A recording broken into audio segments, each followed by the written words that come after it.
All right, let's go over thesis statements.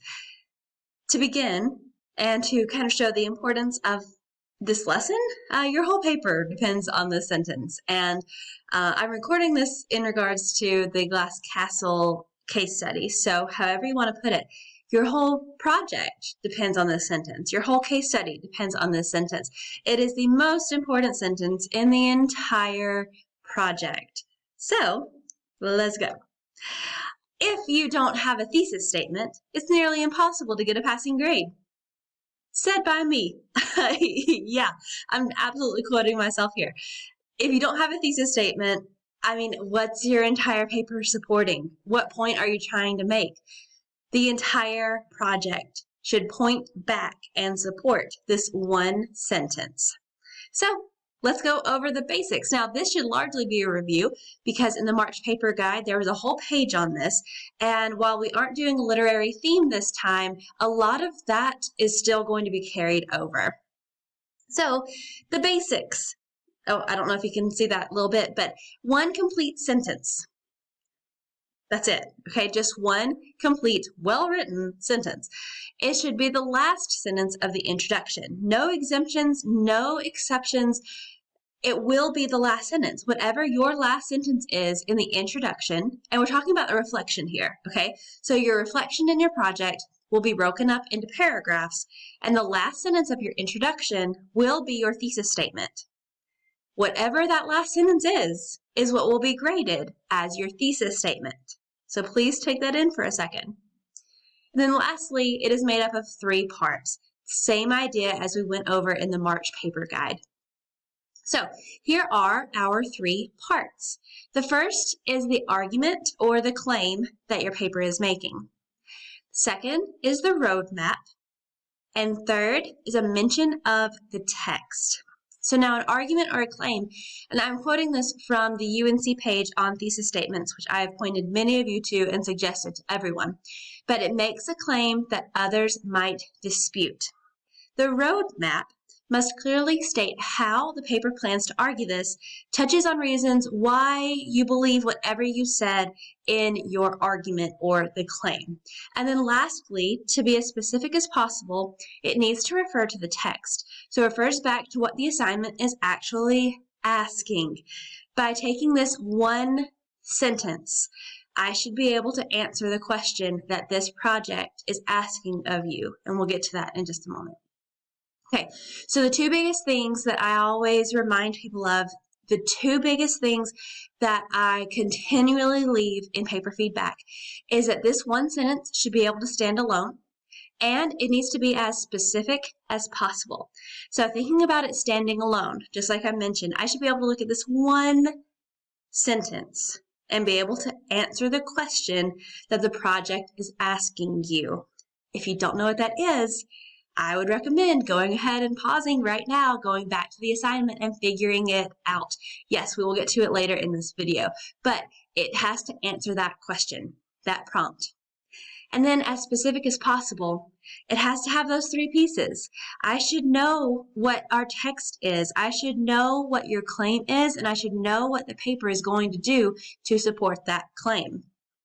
Now, number 2, let's look at some examples. And we're just going to go to that page I just mentioned so that I can walk you through what you're actually looking at when I send you there. So let's go. All right. I highly recommend just reading all of this, okay? Because have I mentioned that this is the most important sentence in your entire project yet? So what is a thesis statement? It breaks it all down here, largely a repeat of what I've already said. And then how do I create a thesis is fantastic. These 2 little paragraphs are super helpful, so please read them.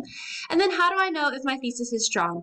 This is what you come back to after you have this one sentence written.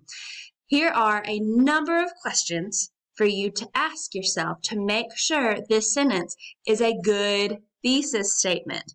But let's look at the examples. So we're going to look first at an example that has nothing to do with literature. It would just be an argumentative paper. So here it is in blue. Let me see if I can. There we go. Hopefully that'll help. Here it is in blue. Social media impacts public awareness in both positive and negative ways. So what they've done is they've written out what we call a working thesis statement, which is like your rough draft of a thesis statement.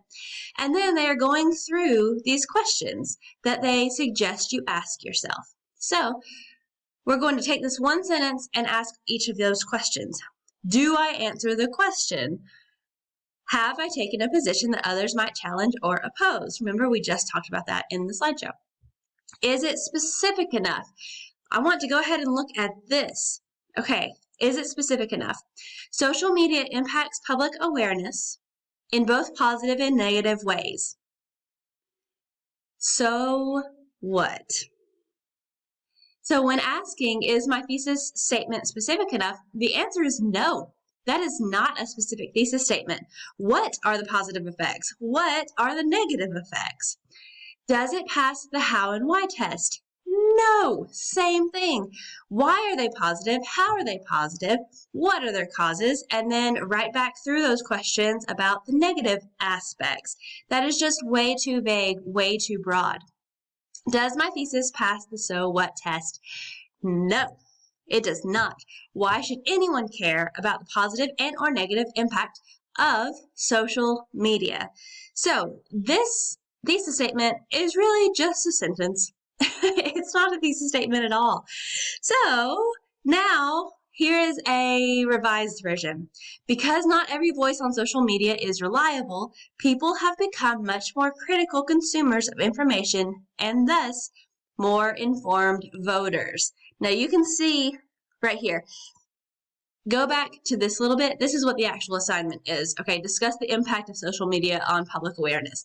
So now we've taken that prompt and we've gone to like how it can create informed voters, which is the angle that they're trying to go for.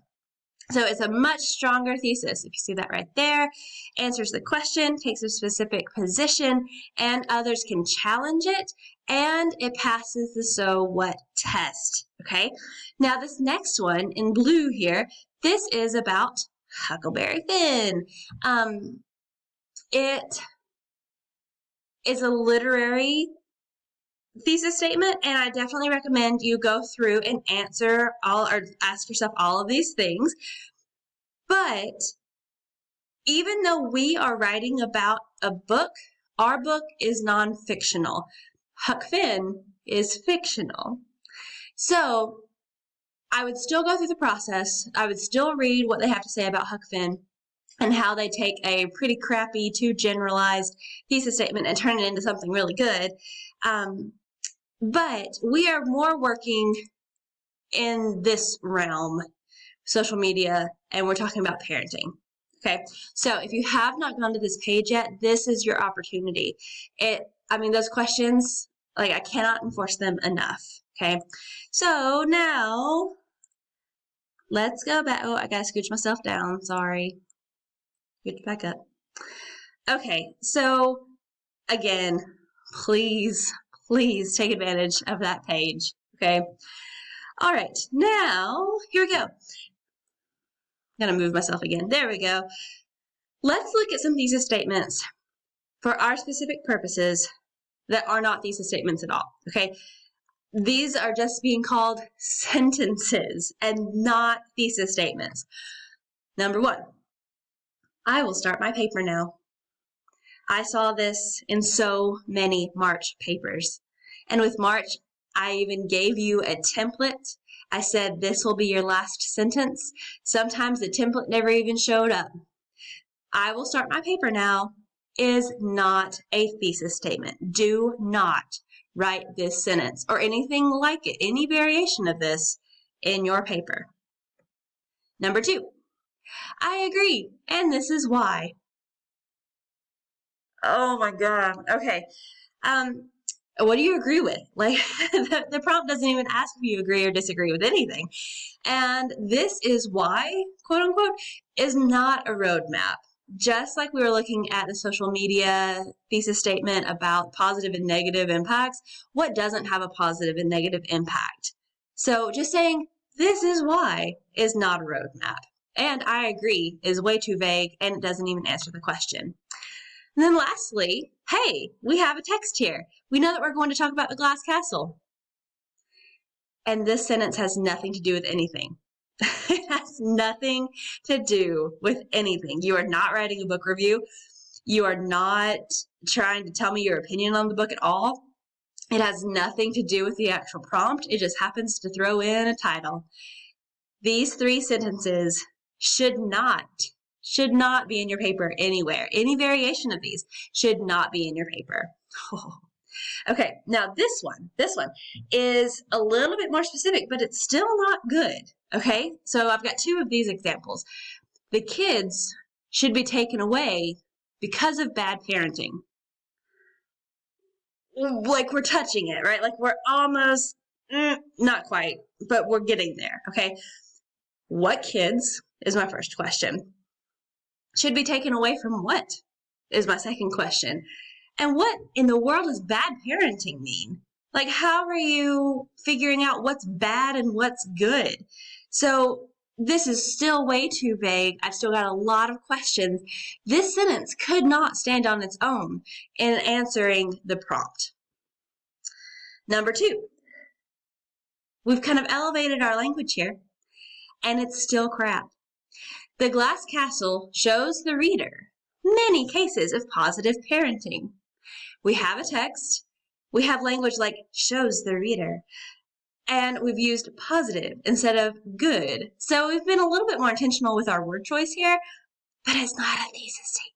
This is not a thesis statement, okay? It does not answer the prompt. Here are my 2 biggest things. It doesn't have an argument. Many cases of positive parenting, it would be just as strong if you said positive and negative parenting, just like the social media post, that thesis statement we just looked at UNC. And it doesn't answer the prompt, friends. This does not answer the prompt. All right. Now, what about the case study itself?